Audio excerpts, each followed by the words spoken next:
Magandang araw sa inyong lahat at welcome sa aking channel. Pinusuan ng netizens ang mga bagong larawan ng aktres na si Julia Montes.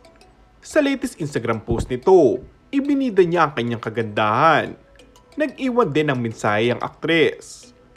Just a reminder, in case your mind is playing tricks on you today, you matter, you're important, you're loved, and your presence on this earth makes a difference whether you see it or not. Gandang-ganda naman ng netizens kay Julia. Ngunit mas napansin ng netizens na tila may hugot ngayon ng aktres. May kaugnay nga kaya ito sa mga issue na kinakarap ngayon nila ng boyfriend na si Coco Martin? Agad namang napagdugtong-dugtong ng mga netizens kasunod ng pag-deny di umano ng aktres sa relasyon nila ng primetime actor sa isa sa mga naging latest interview nito.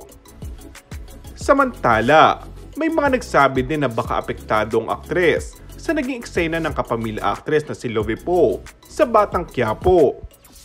Hanggang ngayon ay viral pa rin ang episode ng FPJ's Batang Quiapo dahil sa matinding iyakan at halikan nila ni Coco Martin as tanggol. Wala ngang script ang nasabing eksena na nag-iiyakan ng dalawa.